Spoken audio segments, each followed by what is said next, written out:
मुझे ये बताइएगा कि आपने एक प्रोग्राम में कहा था कि मैंने आफ्ताब इकबाल साहब से पैसे लेने हैं। ओ यार छड़ दो कहना, मैं परेशान हो गया हूँ। उसकी वजह की है कि वो मैंने नहीं लेने थे। मैं आपको बताता हूँ ये भी, यानी वो मैं हुण की कहूँ यार, आफ्ताब साहब से मैंने कोई पैसा नहीं लेना और कभी भी नहीं लेना था। ठीक है। ठीक है, वो मिसअंडरस्टैंडिंग थी जो मुझे पता लग गई कि यानी वो कहते ना सज्जे खब्बे ने उन्होंने कितने गैप गुप कर दिते मेरे पैसे।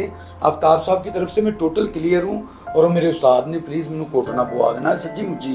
अगे मैं उन्होंने रोल करके एक चैनल पे बड़ा मुझे रोल से याद आया कि आपने एक रोल किया था, उसके बाद नीचे कमेंट्स के अंदर माशाल्लाह इतनी इज्जत अफजाई आपकी हुई, पूरी सीधा कहो गाना भैया आदमी का चांद हूँ मैं, आफताब हूँ,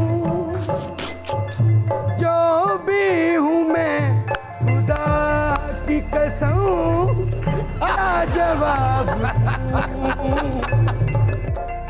और वो ऐसा हुआ था जी। अच्छा, इस तरह के हालात को कैसे टैकल करते हैं आप? आफ्ताब इकबाल साहब एक ब्रांड है, हाँ, ठीक है, और जो हो उसको कहना चाहिए, ठीक है, जैसे अल्लाह मनवाए ना उसे मानना चाहिए, बिल्कुल ऐसा। ठीक है ना, तो सड़ना नहीं चाहिए। तो गल है कि ब्रांड ने, ठीक है, साढ़े बच्चों का रिज़्क लाने वाले, इवन मैं अपनी बात कर रहा हूँ, ठीक है, बड़ा काम है उनका। आफ्ताब इकबाल साहब का मेरी ज़िंदगी में बड़ा रोल है, ठीक है ना। अब तक यानी जो शजर अब्बास हूँ मैं, अपने माँ बाप की दुआओं के बाद आफ्ताब साहब का बड़ा हाथ है।